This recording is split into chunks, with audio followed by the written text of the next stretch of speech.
आज़ाद digital Sharda से मैं हूं आपके साथ ज़ाहिर महमूद। नाज़रीन, वादी नीलम आज़ाद जम्मू कश्मीर में शारदा में एक ऐसी यूनिवर्सिटी भी मौजूद है जो सदियों पुरानी है। कहा जाता है कि अशोका ने 273 कबल मसीह में इसको बनाया था और बाद रिवायात के मुताबिक ये कहा जाता है कि 6वीं सदी ईस्वी से लेके 12वीं सदी ईस्वी तक इस यूनिवर्सिटी का क़याम और इसके अरूज का ज़माना देखा गया। बुनियादी तौर पर बुद्धिस्ट मोनेस्ट्री थी और फिर इसके साथ साथ यहाँ पर यूनिवर्सिटी भी बना दी गई और यहाँ पर इस यूनिवर्सिटी में पढ़ने के लिए यूनान से, मेसोपोटामिया से और सेंट्रल एशियन स्टेट्स के साथ साथ तिब्बत से भी जो स्कॉलर्स थे वो यहाँ पर आते थे और इस यूनिवर्सिटी में फ़िलासफ़ी, लिंग्विस्टिक्स, लिटरेचर और उसके साथ साथ बहुत सारे दूसरे जो जदीद उलूम उस ज़माने में थे वो यहाँ पर पढ़ाए जाते थे। इस शारदा यूनिवर्सिटी को शारदा पीठ भी कहा जाता है और उसकी बुनियादी वजह यह है कि सनातन धर्म में हिंदुओं के मुताबिक उनकी जो म्यूज़िक, आर्ट और नॉलेज की देवी है सरावस्ती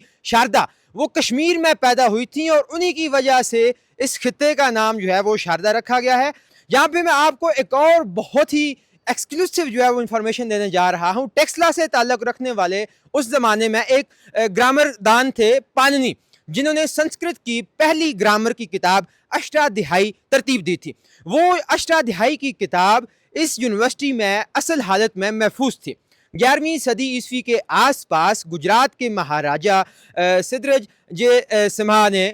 उस वक़्त के जो एक बहुत बड़े स्कॉलर थे, जैन स्कॉलर थे, श्री हेमचंद्रा आचार्य साहिब, उनको ये कहा कि आप ऐसी एक ग्रामर तरतीब दें जो संस्कृत की एक आसान ग्रामर हो और उसके साथ साथ गुजराती ज़ुबान की ग्रामर के तौर पर भी इस्तेमाल हो सके। इसके वाक़ये के पीछे भी एक बड़ा अहम वाक़या है कि जब गुजरात के इस राजा ने मालवा देश, उस वक़्त एक इलाका था जिसको आजकल मध्य प्रदेश कहा जाता है, जब उसको फतह किया तो वहाँ के राजे का जो लिटरेचर का हेरिटेज था वो बहुत रिच था। सो गुजरात के उस वक़्त के जो राजा थे सिद्धरा जया सिम्हा साहब, उनको ये लगा कि उनके पास ये लिटरेचर का हेरिटेज बहुत कम है। सो उस वक़्त के बहुत बड़े जैन स्कॉलर जो हैं श्री हेमचंद्रा आचार्य साहिब, उनकी उन्होंने ये जिम्मेदारी लगाई कि आप एक ऐसा ही लिटरेरी हेरिटेज जो है वो क्रिएट करें, एक ऐसी ग्रामर जो है, एक ऐसा विक्रांत जो है वो तरतीब दें जो हमारी पूरी खित्ते में हमारी एक पहचान बने। सो वो जो श्री हेमचंद्रा आचार्य साहिब थे वो गुजरात से ट्रैवल करके शारदा यूनिवर्सिटी में आए, क्योंकि उस वक़्त पूरे सब कॉन्टिनेंट में जो संस्कृत की ग्रामर की किताब थी या जो लिटरेचर के हवाले से जो काम था वो कहीं और पर मौजूद नहीं था, वो इस यूनिवर्सिटी में मौजूद था। सो आचार्य साहब यहाँ तशरीफ़ लाए, उन्होंने यहाँ से कॉपीज़ बनाई उन संस्कृत की ग्रामर की और फिर इसको लेकर वो गुजरात चले गए और फिर उसी से उन्होंने अपनी गुजराती ज़ुबान की भी ग्रामर तैयार की थी। इसी वजह से जो ये जैन आचार्य साहब हैं, श्री हेमचंद्रा आचार्य साहब, उनको बहुत ज़्यादा रिकॉर्ड किया जाता है और उनकी बनाई गई उस व्याकरण को, उस ग्रामर को सिद्धा हिम व्याकरण कहा जाता है और आज पूरे इंडिया में वही ग्रामर राइज है और ये कहा जाता है कि गुजराती ज़ुबान की जो ग्रामर है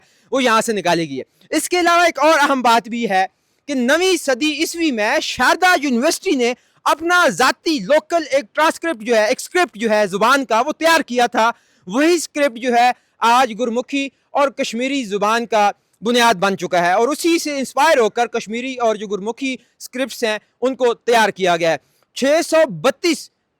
BC में यहाँ पर एक चीनी सयाह ज़ुआनजांग भी आए थे और उन्होंने भी इसका जिक्र किया। वो 2 साल इस शारदा यूनिवर्सिटी में हुसूल इल्म करते रहे। अल बरूनी जब यहाँ पर आए तो उन्होंने, वो इस इलाके में तो नहीं आ सके क्योंकि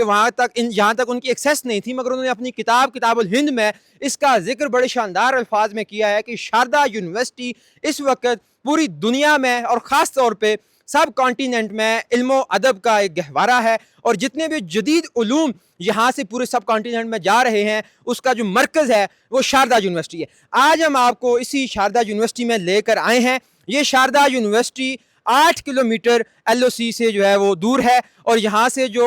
LOC है ऑब्वियसली 8 किलोमीटर, यहाँ पे वादी गुरेज का आखिरी गांव जो है वो पाया जाता है। और 11वीं सदी ईस्वी में यहाँ पे हर साल 50,000 से ज़ायद जो ज़ायरीन थे वो पूरे इंडिया से, पूरे हिंदुस्तान से इस शारदा यूनिवर्सिटी में आते थे और अपनी जो उनकी देवी थी सरावस्ती शारदा, उनके यहाँ पर आकर जो है वो रिगार्ड करते थे। साथ ही एक मधुमती का दरिया हुआ करता था जो अब नहीं रहा, उसमें जो है वो गुस्ल भी करते थे, स्नान भी करते थे। सो इस जगह की, इस शारदा यूनिवर्सिटी की जो अहमियत है वो मुसल्लमा है, वो पूरी दुनिया में मानी जाती है। पूरी दुनिया के रिकॉर्ड्स के ऊपर ये चीज़ लिखी गई है कि शारदा यूनिवर्सिटी, जिसको बाद रवायात के मुताबिक अशोका ने 273 कबल मसीह में बनाया और बाद रवायात के मुताबिक 6ठी सदी ईस्वी से लेके 12वीं सदी ईस्वी तक यहाँ पर जो है वो उलूम सिखाए जाते थे। तो इस लिहाज से शारदा यूनिवर्सिटी को पूरी दुनिया की सबसे पुरानी यूनिवर्सिटी करार दिया जा सकता है। 2005 के ज़लज़ले में इस यूनिवर्सिटी की जो कुछ चीज़ें, कुछ इमारतें बाकी थी वो तबाह हो गई, गिर गई, लेकिन उनको फिर भी पाकिस्तान हुकूमत ने जो चीज़ें बच गई थी उनको रिस्टोर करके उनको प्रिजर्व करने की कोशिश की है। और आज आप देख सकते हैं कि शारदा यूनिवर्सिटी का सिर्फ इतना ही कैंपस आपको नज़र आ सकता है। इसके साथ ही मुझे दीजिए इजाज़त, देखते रहिए आज़ाद डिजिटल। खुदा हाफिज़।